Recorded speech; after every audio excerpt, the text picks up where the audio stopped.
اخبار پڑھ کر، واک کر کر یا ٹی وی دیکھ کر زندگی گزارنے کے بجائے انہیں اپنے گاؤں جانا چاہیے، وہاں کچھ بہتری لانے کی کوشش کرنی چاہیے۔ وہ دونوں گاڑی کے اندر بیٹھے ہوئے تھے۔ مشکلات کا تم اندازہ نہیں کر سکتے۔ گاؤں میں نہ بجلی تھی، نہ صاف پانی، کچھ بھی نہیں تھا۔ بابا نے پتہ نہیں کہاں کہاں بھاگ کر یہ ساری چیزیں منظور کروائی۔ جب وہاں پرائمری اسکول بن گیا، ایک سڑک بھی آ گئی، بجلی اور پانی جیسی سہولتیں بھی آ گئی، تو گورنمنٹ کو اچانک وہاں ایک اسکول بنانے کا خیال آیا۔ میرے والدین کی خواہش تھی کہ گورنمنٹ ان کے اسکول کو اپنی زیر نگرانی لے لے، اس میں اپنے ٹیچرز بھجوائے، کچھ عرصے کے بعد اسکول کو اپ گریڈ کر دے۔ مگر محکمہ تعلیم کے ساتھ جب چند رابطوں میں ہی بابا کو اندازہ ہو گیا تھا کہ ایسا ہونے کی صورت میں ان کی ساری محنت پہ پانی پھر جائے گا۔ بابا وہاں بچوں کو سب کچھ دیتے تھے، کتابیں، کاپیاں، یونیفارم اور ایسی کچھ دوسری چیزیں۔ انہوں نے باقاعدہ اس کے لیے فنڈز رکھے ہوئے تھے۔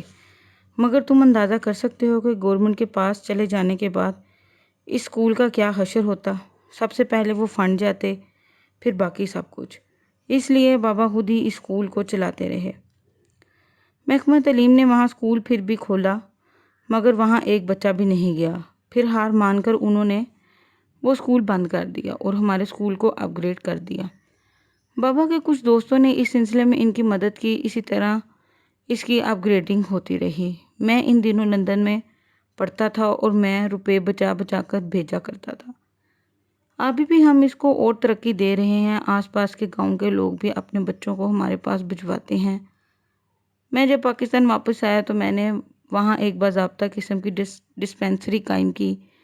گاؤں کی آبادی بھی اب بہت بڑھ گئی ہے، لیکن گاؤں میں غربت ابھی بھی مکمل طور پر ختم نہیں ہوئی۔ تعلیم سے اتنا ضرور ہوا ہے کہ گاؤں کے کچھ بچے باہر شہر میں آگے پڑھنے کے لیے جانے لگے، کچھ مختلف ہنر سیکھ رہے ہیں۔ وہ جو غربت کا ایک چکر تھا وہ ختم ہو رہا ہے۔ ان کی نسلیں نہیں تو اگلی نسلیں شاید تمہارے اور میرے جیسے تعلیمی اداروں سے اعلیٰ ڈگریز لے کر نکلیں۔ کون کہہ سکتا ہے، وہ مسکراتے ہوئے بولا۔ میں ہر ماہ ایک ویکینڈ پر گاؤں جاتا ہوں، وہاں 2 کمپاؤنڈر ہیں مگر کوئی ڈاکٹر نہیں ہے۔ ایک ویکینڈ پر میں وہاں جاتا ہوں، باقی 3 ویکینڈ پر بھی ہم کسی نہ کسی کو وہاں بھجوا دیتے ہیں۔ پھر میں وہاں ہر 3 ماہ بعد ایک میڈیکل کیمپ لگواتا ہوں، اور اس سب کے لیے روپیہ کہاں سے آتا ہے؟ شروع میں تو یہ بابا کا روپیہ تھا، انہی کی زمین پر اسکول بنا، ان کی گریجویٹی سے اس کی تعمیر ہوئی۔ میری امی نے بھی اپنے پاس موجود رقم ان کی مدد کی۔ پھر بابا کے کچھ دوست بھی مالی امداد کرنے لگے۔ اس کے بعد میں اور مہران بھی اس میں شامل ہو گئے، پھر میرے کچھ دوست بھی۔ میں اپنی انکم کا ایک حصہ ہر ماہ گاؤں بھجواتا ہوں۔ اسے ڈسپینسری بڑے آرام سے چلتی رہتی ہے۔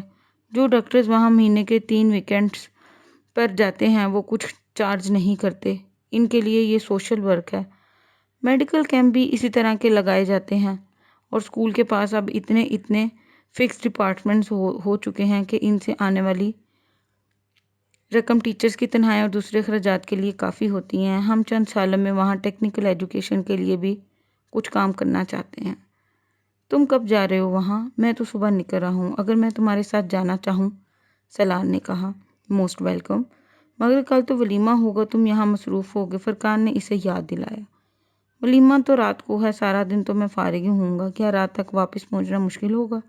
نہیں، بالکل بھی نہیں، تم بہت آسانی سے واپس پہنچ سکتے ہو، صرف صبح کچھ جلدی نکلنا پڑے گا اگر تم واقعی وہاں چند گھنٹے گزارنا چاہتے ہو، ورنہ پھر تم واپس آ کر ہاتھ سے تھک جاؤ گے۔ فرقان نے اس سے کہا۔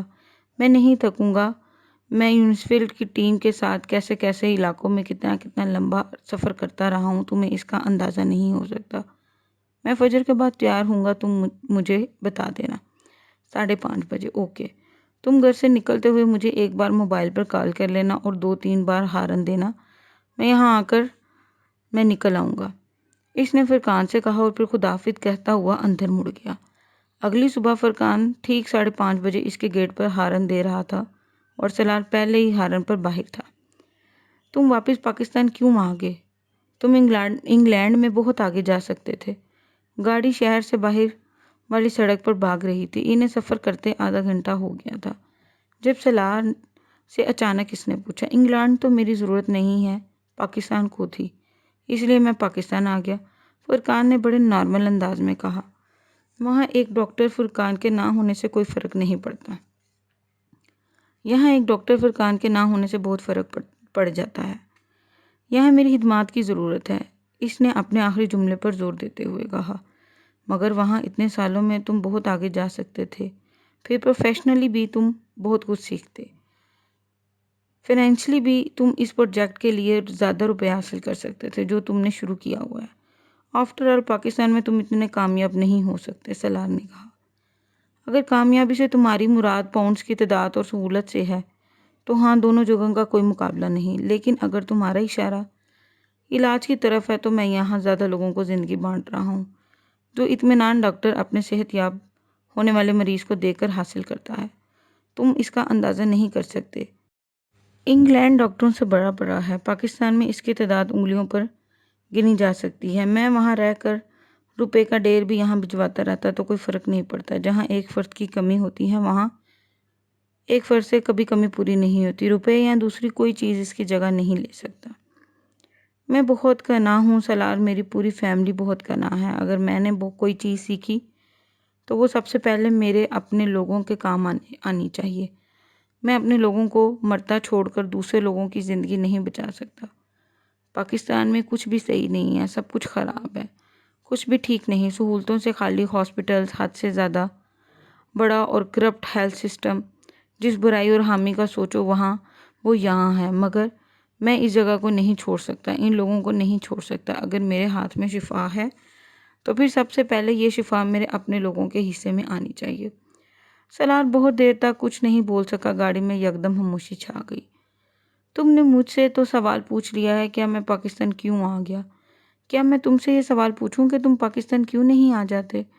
فرقان نے کچھ دیر کی خاموشی کے بعد مسکراتے ہوئے کہا، میں یہاں نہیں رہ سکتا۔ سلار نے بے اختیار کہا، تم پیسے اور سہولتوں کی وجہ سے یہ کہہ رہے ہو؟ نہیں، پیسے یا سہولتیں میرا مسئلہ نہیں ہے، نہ اب نہ ہی پہلے کبھی۔ تم میرا فیملی بیک گراؤنڈ جان چکے ہو۔ پھر کچھ بھی نہیں، بس میں یہاں نہیں آ سکتا، اس نے قطعی لہجے میں کہا۔ یہاں تمہاری ضرورت ہے۔ کس کو؟ اس ملک کو۔ سلار بے اختیار مسکرایا، میں تمہاری طرح جب کی حب الوطنی نہیں رکھتا، میرے بغیر بھی سب کچھ ٹھیک ہے یہاں۔ ایک ڈاکٹر کی اور بات ہے، مگر ایک فائنانس مینیجر تو کسی کی زندگی اور موت نہیں دے سکتا۔ تم جو سروس وہاں دے رہے ہو وہ یہاں کے اداروں کو دے سکتے ہو۔ جو کچھ اپنے لیکچرز میں وہاں کی یونیورسٹیز میں سکھا رہے ہو یہاں کی یونیورسٹیز میں سکھا سکتے ہو۔ اس کا دل چاہا فرقان سے کہے، وہ یہاں آ کر کچھ بھی سیکھنے کے قابل نہیں رہ سکے گا، مگر وہ خاموشی سے اس کی بات سنتا رہا۔ تم نے افریقہ کی غربت، بھوک، بیماری دیکھی، تم یہاں کی غربت، بھوک اور بیماری دیکھو گے تو حیران رہ جاؤ گے۔ یہاں صورتحال ان ملکوں کی طرح خراب نہیں ہے فرقان، یہاں اتنی پسماندگی نہیں ہے۔ اسلام آباد کے جس سیکٹر میں تم پلے بڑے ہو وہاں رہ کر ارد گرد کی زندگی کا اندازہ لگانا بہت مشکل ہے۔ تم اسلام آباد کے قریبی گاؤں میں چلے جاؤ تو تمہیں اندازہ ہوگا کہ یہ ملک کتنا خوشحال ہے۔ فرقان، میں تمہارے اس پروجیکٹ میں کچھ کنٹریبیوشن کرنا چاہتا ہوں۔ سلار نے یکدم بات کا موضوع بدلنا چاہا۔ سلار، میرے اس پروجیکٹ کو فی الحال کسی کی مدد کی ضرورت نہیں ہے۔ تم اگر ایسا کوئی کام کرنا چاہتے ہو تو تم خود ایسے ہی کسی گاؤں میں اس طرح کا کام شروع کرو۔ تمہارے پاس فنڈز کی کمی نہیں ہوگی۔ میرے پاس وقت نہیں ہے، میں امریکہ میں بیٹھ کر یہ سب کچھ نہیں چلا سکتا۔ تم اگر یہ چاہتے ہو کہ کسی دوسرے گاؤں میں بھی اسکول قائم کیا جائے تو میں اسے سپورٹ کرنے کو تیار ہوں۔ میرے لیے ذاتی طور پر وقت دینا مشکل ہے۔ فرقان اس بار خاموش رہا، شاید اسے اندازہ ہو گیا کہ سلار اب اس کے اس اصرار پر کچھ جھنجھلا رہا تھا۔ بات کا موضوع ایک بار پھر فرقان کے گاؤں کی طرف مڑ گیا۔ وہ 2 دن سلار کی زندگی کی یادگار ترین دنوں میں سے ایک تھا۔ وہ اسکول کو دیکھ کر واقعی بہت متاثر ہوا، مگر اس سے بھی زیادہ متاثر وہ اس ڈسپینسری کو دیکھ کر ہوا جہاں وہ گیا تھا۔ اسے ایک چھوٹا ہاسپٹل کہنا زیادہ بہتر تھا۔ ڈاکٹر کے نہ ہونے کے باوجود بڑے منظم طریقے سے چلا رہا تھا۔ اس دن فرقان کی آمد متوقع تھی اور اس کے انتظار میں مریضوں کی ایک بڑی تعداد بھی موجود تھی۔ فرقان آتے ہی مصروف ہو گیا۔ ہاسپٹل کا احاطہ مریضوں سے بھرا ہوا تھا۔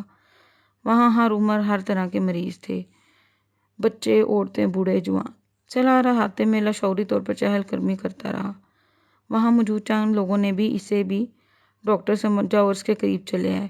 سلار ان سے بات چیت کرنے لگا۔ زندگی میں پہلی بار وہ کینسر کے ایک اسپیشلسٹ کو ایک فزیشین کے طور پر چیک اپ کرتے اور نسخے لکھتے ہوئے دیکھ رہا تھا۔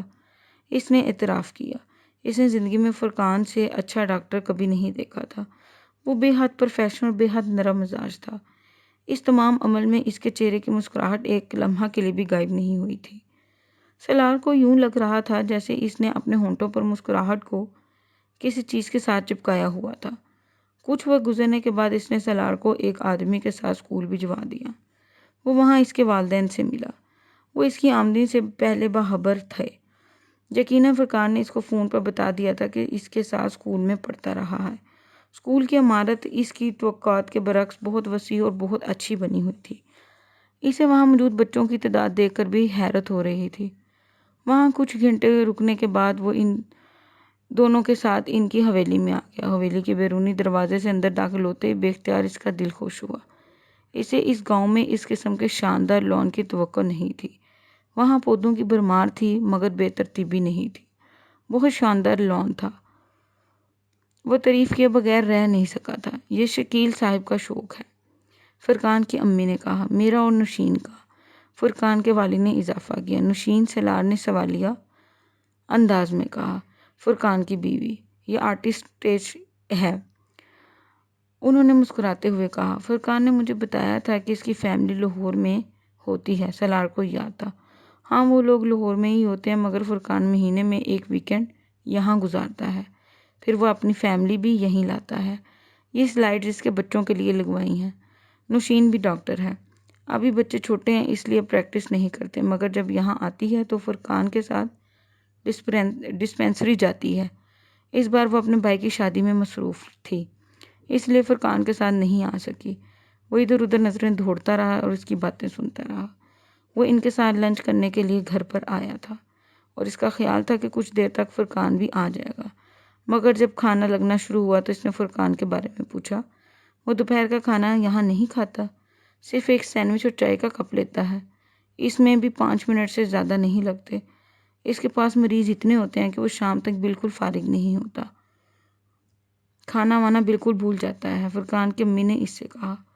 وہ ان کے ساتھ باتیں کرتے ہوئے کھانا کھانے لگا۔ فرقان کے والد فائنانس ڈویژن میں ہی کام کرتے تھے اور 20ویں گریڈ میں ریٹائر ہوئے تھے۔ یہ جان کر کے سلار کا تعلق بھی فائنانس سے ہی ہے، ان کے جوش میں کچھ اضافہ ہو گیا۔ سلار کو ان سے باتیں کرتے ہوئے وقت گزرنے کا احساس ہی نہیں ہوا۔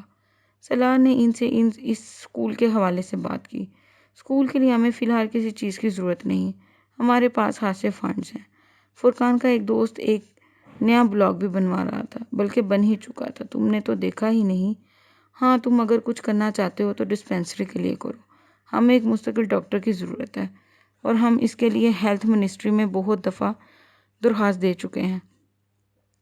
فرقان نے اپنے تعلقات بھی استعمال کیے، مگر کوئی بھی ڈاکٹر یہاں مستقل طور پر آنے کو تیار نہیں، اور ہمیں ایک ڈاکٹر کی اشد ضرورت ہے۔ تم نے مریضوں کی تعداد تو دیکھی ہی ہے۔ ایک قریبی گاؤں میں ایک ڈسپینسری اور ڈاکٹر ہیں، مگر ڈاکٹر مستقل چھٹی پر ہیں اور اگلا ڈاکٹر بھی آنے سے پہلے ہی چھٹی پر چلا جاتا ہے۔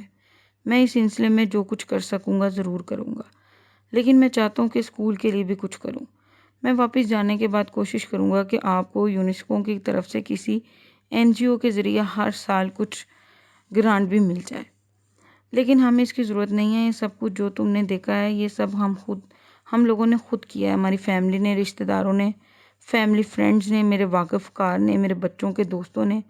ہمیں کبھی کسی حکومتی یا بین الاقوامی ایجنسی کی گرانٹ کی ضرورت ہی نہیں پڑی۔ کب تک یونیسکو کے آ کر ہمارے لوگوں کی بھوک، جہالت، بیماری ختم کرے گی؟ جو کام ہم اپنے وسائل سے کر سکتے ہیں وہ ہمیں اپنے وسائل سے ہی کرنے چاہیے۔ میں ضرور یہ چاہتا تھا کہ اس پروجیکٹ کو اور بڑھائیں۔ سلار بے اختیار بولتے ہوئے لڑکھڑایا۔ یہ بہت بڑھ جائے گا۔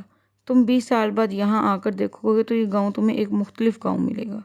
جتنی غربت تم نے آج یہاں دیکھی ہے وہ تب نہیں ہوگی، ان کا کل آج سے مختلف ہوگا، فرقان کے والد نے بے حد اطمینان سے کہا۔ سلار چپ چاپ انہیں دیکھتا رہا۔ سپہر کے قریبی سے فرقان نے ڈسپینسری سے فون کیا۔ کچھ دیر رسمی گفتگو کے بعد اس نے سلار سے کہا، اب تمہیں واپس اسلام آباد کے لیے نکل جانا چاہیے۔ میں چاہتا تھا کہ خود تمہیں واپس چھوڑ کر آؤں، مگر یہاں بہت رش ہے۔ جو لوگ دوسرے گاؤں سے آتے ہیں، اگر میں انہیں چیک اپ نہیں کر سکا تو انہیں بہت زحمت ہوگی، اس لیے میں اپنے ڈسپینسر کو بھجوا رہا ہوں، وہ گاڑی میں تمہیں اسلام آباد چھوڑ آئے گا۔ اس نے پروگرام طے کیا۔ اوکے، سلار نے کہا۔ جانے سے پہلے ڈسپینسری آ کے مجھ سے مل لینا، اس نے فون بند کرتے ہوئے کہا۔ سلار نے ایک بار پھر فرقان کے والد کے ساتھ چائے پی۔ گاڑی تب تک وہاں آ چکی تھی۔ پھر وہ وہاں سے گاڑی میں فرقان کے پاس چلا گیا۔ صبح والی بھیڑ اب کم ہو چکی تھی۔ وہاں اب صرف 25-30 کے قریب لوگ تھے۔ فرقان ایک بوڑھے آدمی کا معائنہ کر رہا تھا۔ سلار کو دیکھ کر مسکرایا۔ میں 2 منٹ میں انہیں چھوڑ کر آتا ہوں، اس نے مریض سے کہا اور پھر اٹھ کر کھڑا ہو گیا۔ سلار کے ساتھ چلتا ہوا وہ باہر گاڑی تک آیا۔ تم کب تک پاکستان ہو؟ اس نے سلار سے پوچھا۔ 1.5 ہفتہ۔ پھر تو دوبارہ ملاقات نہیں ہو سکے گی تم سے، کیونکہ اب اگلے ہی ماہ اسلام آباد اور یہاں آؤں گا، لیکن میں تمہیں فون کروں گا تو تمہاری فلائٹ کب ہے؟ سلار نے اس کے سوال کو نظر انداز کیا۔ ملاقات کیوں نہیں ہو سکتی؟ میں لاہور آ سکتا ہوں اگر تم انوائٹ کرو۔ فرقان کچھ حیران انداز میں مسکرایا۔ سلار اس سے ہاتھ ملاتے ہوئے گاڑی میں بیٹھ گیا۔ سلار نہیں جانتا تھا اسے کون سی چیز اس طرح اچانک فرقان کے اتنے قریب لے آئی تھی۔ وہ یہ بھی نہیں جانتا تھا کہ فرقان کو کیوں اتنا پسند کر رہا ہے۔ وہ اس کی وجہ سمجھنے سے قاصر تھا۔ فرقان کے ساتھ اس کا گاؤں دیکھنے کے بعد 4 دن بعد وہ لاہور گیا۔ وہ وہاں 1 دن کے لیے گیا تھا اور اس نے فرقان کو فون پر اس کی اطلاع دی۔ فرقان نے اسے ایئرپورٹ پر پک کرنے اور اپنے ساتھ رہنے کی آفر کی، مگر اس نے انکار کر دیا۔ وہ فرقان سے طے شدہ پروگرام کے مطابق 4 بجے کے قریب اس کے گھر پہنچا۔ وہ ایک اچھے علاقے میں ایک عمارت کے گراؤنڈ فلور کے ایک فلیٹ میں رہتا تھا۔ دروازے کے ساتھ موجود بیل دبا کر وہ خاموشی سے کھڑا ہو گیا۔ اندر سے یکدم کسی بچے کے بھاگنے کی آواز آئی۔ ایک 4-5 سال کی بچی دور چین کی وجہ سے دروازے میں آنے والی جھڑی سے اس کو دیکھ رہی تھی۔ آپ کو کس سے ملنا ہے؟ سلار اسے دیکھ کر دوستانہ انداز میں مسکرایا، مگر اس بچی کے چہرے پر کوئی مسکراہٹ نہیں آئی۔ وہ بڑی سنجیدگی سے سلار سے پوچھ رہی تھی، بیٹا مجھے آپ کے پپا سے ملنا ہے۔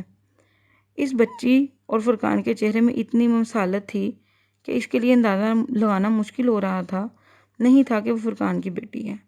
پاپا اس وقت کسی سے نہیں ملتے، اسے بڑے سنجیدگی سے اطلاع دی گئی۔ مجھ سے مل لیں گے؟ سلار کے قدرے محظوظ ہوتے ہوئے کہا۔ آپ سے کیوں مل لیں گے؟ فوراً جواب آیا۔ کیونکہ میں ان کا دوست ہوں، آپ انہیں جا کر بتائیں گی کہ سلار انکل آئے ہیں تو وہ مجھ سے مل لیں گے۔ سلار نے نرمی سے مسکراتے ہوئے کہا۔ وہ اس کی مسکراہٹ سے متاثر نہیں ہوئی۔ لیکن آپ میرے انکل تو نہیں ہیں؟ سلار کو بے اختیار ہنسی آئی۔ آپ نہ ہنسے، وہ بے اختیار بگڑے۔ سلار پنجوں کے بل سے اس کے مقابل بیٹھ گیا۔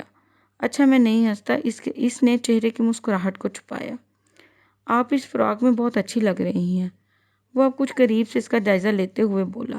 اس کی تعریف نے دروازے کی جوری میں سے جھانکتے ہوئی محترمہ کے تاثرات اور موڈ میں کوئی تبدیلی نہیں ہے، لیکن آپ مجھے اچھے نہیں لگے۔ اس کے جملے سے زیادہ اس کے تاثرات نے سلار کو محظوظ کیا۔ وہ اب کچھ دور سے فلیٹ کے اندر کسی کے قدموں کی آواز سن رہا تھا۔ کوئی دروازے کی طرف آ رہا تھا۔ میں کیوں اچھا نہیں لگا؟ اس نے مسکراتے ہوئے اطمینان سے پوچھا۔ بس نہیں لگے اچھے؟ اس نے ناگواری سے گردن کو جھٹکا۔ نام کیا ہے آپ کا؟ وہ کچھ دیر اسے دیکھتی رہی، پھر اس نے کہا امامہ۔ سلار کے چہرے کی مسکراہٹ غائب ہو گئی۔ اس نے دروازے کی جھری میں سے ہی امامہ کے عقب میں فرقان کو دیکھا۔ وہ امامہ کو اٹھاتے ہوئے دروازہ کھول رہا تھا۔ سلار کھڑا ہو گیا۔ فرقان نہا کر نکلا تھا۔ اس کے بال گیلے اور بے ترتیب تھے۔ سلار نے مسکرانے کی کوشش کی، وہ فوری طور پر کامیاب نہیں ہو سکا۔ فرقان نے اسے ہاتھ ملایا۔ میں تمہارا ہی انتظار کر رہا تھا، اور اس کے ساتھ اندر جاتے ہوئے بولا۔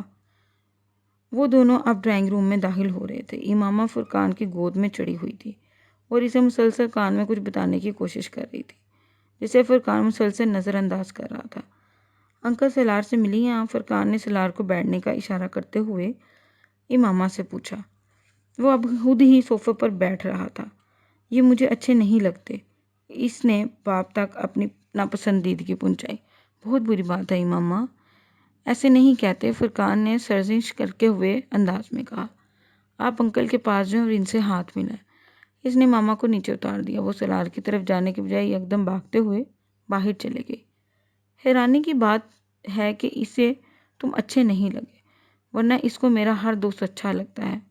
آج اس کا موڈ بھی کچھ آف تھا۔ فرقان نے مسکراتے ہوئے وضاحت کی۔ یہ نام کا اثر ہے، مجھے حیرانی ہوتی ہے اگر اسے میں اچھا لگتا، سلار نے سوچا۔ چائے پیتے ہوئے وہ دونوں آپس میں باتیں کرتے رہے اور باتوں کے دراز سلان نے سے کہا 1-2 ہفتے تک تم لوگوں کی ڈسپینسری میں ڈاکٹر آ جائے گا۔ اس نے سرسری انداز میں کہا یہ تو بہت اچھی خبر ہے۔ فرقان یکدم خوش ہوا اور اس بار وہ ڈاکٹر وہاں رہے گا نہ، اگر نہ رہا تو مجھے بتانا۔ میری سمجھ میں نہیں آتا میں تمہارا شکریہ ادا کیسے کروں۔ ڈسپینسری میں ایک ڈاکٹر کی دستیابی سب سے بڑا مسئلہ ہے، اس کی ضرورت نہیں ہے۔ وہ رکا۔ وہاں جانے سے پہلے مجھے توقع نہیں تھی کہ تم اور تمہاری فیملی اس کام کو اس اسکیل پر اتنے آرگنائز طریقے سے چلا رہے ہو۔ میں تم لوگوں کے کام سے در حقیقت بہت متاثر ہوا ہوں اور میری آفر بھی وہی ہے۔ میں اس پروجیکٹ کے سلسلے میں تمہاری مدد کرنا چاہوں گا، اس نے سنجیدگی سے فرقان سے کہا۔ سلان میں تم سے پہلے ہی کہہ چکا ہوں، میں چاہوں گا تم اس طرح کا کوئی پروجیکٹ وہاں کسی دوسرے گاؤں میں شروع کرو۔ تمہارے پاس مجھ سے زیادہ ذرائع ہیں، تم مجھ سے زیادہ اچھے طریقے سے یہ پروجیکٹ چلا سکتے ہو۔ میں نے تم سے پہلے بھی کہا تھا میرا مسئلہ وقت ہے، میں تمہارے جتنا تم وقت دیتے ہو میں اتنا وقت نہیں دے سکتا اور پھر میں پاکستان میں بھی رہ نہیں سکتا۔ تمہاری طرح میری فیملی ممبرز بھی اسی معاملے میں میری مدد نہیں کر سکتے۔ سلان نے اسے اپنا مسئلہ بتایا۔ چلو اس پر بھی بعد میں بات کرتے ہیں، ابھی تو تم چائے پیو، پھر میں تمہیں اپنے ساتھ لے کر جاؤں گا۔ فرقان نے موضوع بدلتے ہوئے کہا۔ کہاں؟ یہ تو میں تمہیں رستے میں ہی بتاؤں گا۔ وہ عجیب سے انداز میں مسکرایا۔ اوکے گائز، اب آپ سے ملاقات ہوگی انشاءاللہ تعالی نئے ایپیسوڈ کے ساتھ۔ اپنا بہت خیال رکھیے گا۔ اللہ حافظ۔